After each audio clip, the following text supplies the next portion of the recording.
आज हम ऐसे भारतीय संत के बारे में बताएंगे जिसने 600 साल पहले कह दिया था कि 2023 में क्या होगा। दोस्तों, इस वीडियो को आप साधारण वीडियो समझकर इसके बिल्कुल भी मत करिएगा, क्योंकि इस वीडियो को देखने के बाद आपको भारतीय साधु संतों की भविष्य देखने की ताकत का पता चल जाएगा। लगभग 600 साल पहले भारत में एक संत थे जिनका नाम था संत अच्युतानंद, जिन्होंने 350 से अधिक किताबें लिखी थी, जिसमें एक किताब थी भविष्य मालिका, जिसमें उन्होंने 600 साल पहले ही लिख दिया था कि 2023 में क्या होने वाला है। जिन्होंने 600 साल पहले ही बता दिया था कि भारत में कोरोना जैसी महामारी आएगी। जिन्होंने 600 साल पहले ही लिख दिया था कि भारत का अंतिम राजा एक सन्यासी होगा जिसकी कोई भी संतान नहीं होगी। अब आप सोच रहे होंगे कि ये सब कैसे हो सकता है, पर आपको बता दें कि ये सारी बातें सही है जो भविष्य मालिका नामक ग्रंथ में 600 साल पहले ही लिख दी गई थी। और तो और जब संत अच्युतानंद ये सारी बातें लिख रहे थे, तब ना तो दुनिया भर में इतने देश थे, न सड़कें थी और ना पाकिस्तान का जंग हुआ था। लेकिन संत अच्युतानंद 650 साल पहले ही ऐसे शब्दों और देशों का वर्णन कर दिया था जो कि उनके जीवन काल के कई वर्षों बाद आए। दोस्तों, जब भी दुनिया और प्रलय की भविष्यवाणी की बात की जाती है, तब नास्ट्रेडमस और बाबा वेंगा की भविष्यवाणी लोगों के सामने दिखने लगती है। लेकिन भारतीय संत अच्युतानंद ने जो भी भविष्यवाणी की है वह सभी सच होते दिख रही है। चलिए हम आपको एक एक करके बताते हैं कि संत अच्युतानंद ने कौन कौन सी भविष्यवाणी की है। दोस्तों, संत अच्युतानंद भविष्य मालिका में लिखते हैं कि सूर्य अपनी परोपकारिता छोड़ देगा। जिस सूर्य को पृथ्वी पर जीवन देने वाला माना जाता है, वह जीवन लेने वाला बन जाएगा। जैसा कि हम सब आजकल देख रहे हैं कि कई लोग सूर्य से निकलने वाली पराबैंगनी किरणों के कारण स्किन कैंसर आदि जैसी बीमारी से ग्रसित हो रहे हैं और इसमें कई लोगों की जान भी जा रही है। संत अच्युतानंद अपनी पुस्तक भविष्य मालिका में 600 साल पहले ही लिख दिया है कि 21वीं सदी आते आते लोग ईश्वर को भूलने लगेंगे। ईश्वर को मानने वाले लोगों की संख्या कम होने लगेगी।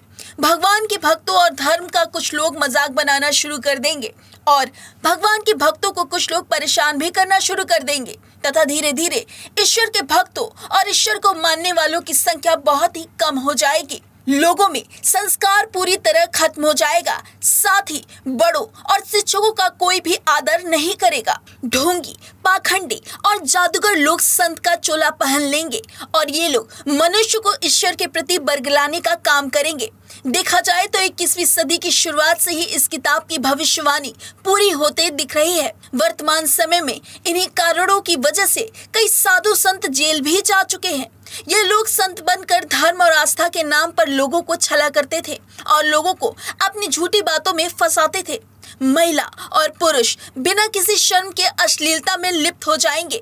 पुरुष का पुरुषों के साथ और महिलाओं का महिलाओं के साथ प्रेम संबंध बनने लगेगा और इस प्रकार के अप्राकृतिक प्रेम संबंधों को हमारा ये समाज मान्यता भी दे देगा।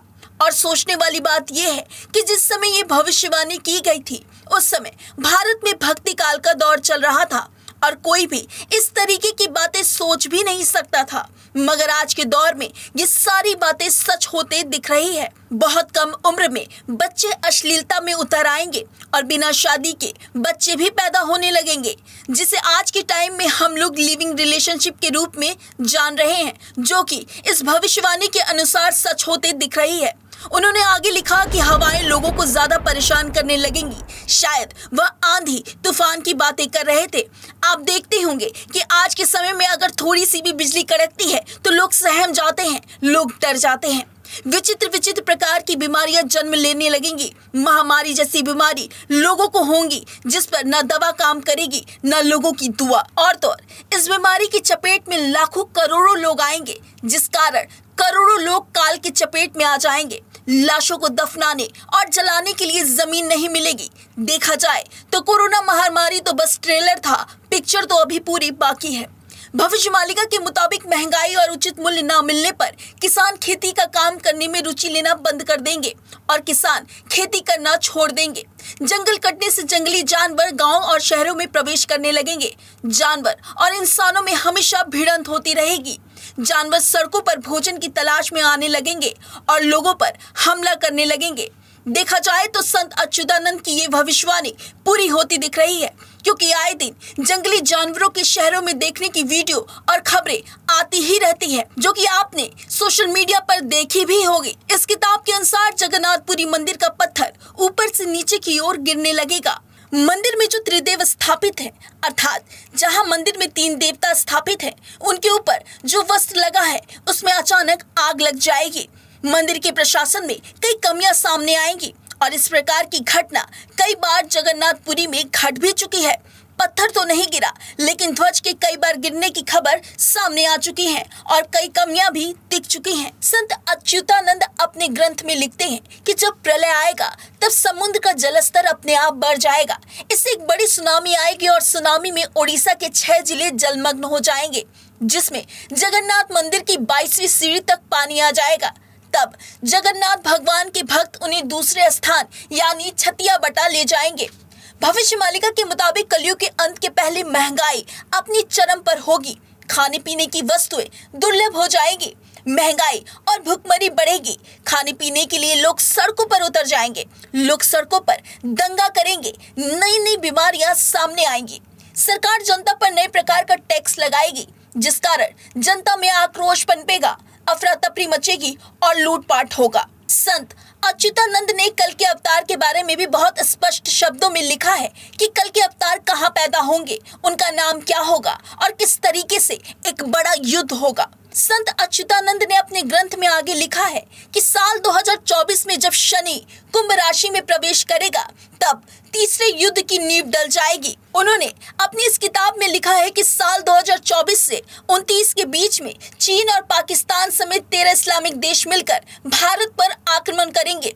दोस्तों, हैरान कर देने वाली बात यह है कि संत अच्युतानंद ने अपनी जब ये भविष्यवाणी लिखी थी तब पाकिस्तान का नामो निशान भी नहीं था, मगर फिर भी उन्होंने ये भविष्यवाणी कर दी थी। संत अच्युतानंद अपनी किताब में लिखते हैं कि ये थर्ड वर्ल्ड वार लगभग 6 साल 6 महीनों तक चलेगा। इस युद्ध में लाखों करोड़ों लोग मारे जाएंगे। अमेरिका का 6 शहर जलमग्न हो जाएगा। भविष्यवाणी के अनुसार चीन, पाकिस्तान और अन्य इस्लामिक देश भारत का एक बहुत बड़ा हिस्सा अपने अधिकार में कर लेंगे और तो और दुश्मन सेना जगन्नाथपुरी को भी घेर लेगी। राम मंदिर और बंगाल के काली मंदिर पर हमला करेगी।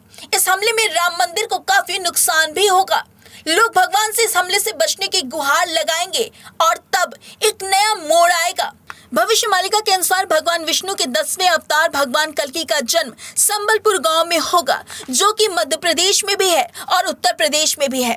मालिका के अनुसार भगवान कल्कि का जन्म हो चुका है और उनका नाम चक्रमणि या चक्रधर होगा और वो अभी किसी गुप्त स्थान पर ही है।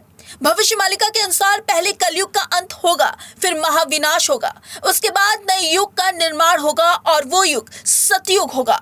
संत अच्युतानंद बताते हैं कि इस युद्ध के बाद पूरी दुनिया में सिर्फ 64 करोड़ लोग ही बचेंगे, जिसमें 33 करोड़ लोग सिर्फ भारत में रहेंगे और ये वही लोग रहेंगे जो धर्म के रास्ते पर चल रहे होंगे। और तो और उन्होंने लिखा है कि भारत का आखिरी राजा यानी प्रधानमंत्री एक शक्तिशाली हिंदू शासक योगी पुरुष होगा और उसकी कोई भी संतान नहीं होगी। फिलहाल आपको क्या लगता है कि क्या वाकई कलयुग का अंत आ चुका है? साथ ही संत अच्युतानंद की जो भविष्यवाणी है वो सच में सच हो रही है? अगर हाँ तो मुझे कमेंट करके जरूर बताइएगा। साथ ही हमारे वीडियो को लाइक कर चैनल को सब्सक्राइब भी जरूर कर लीजिएगा।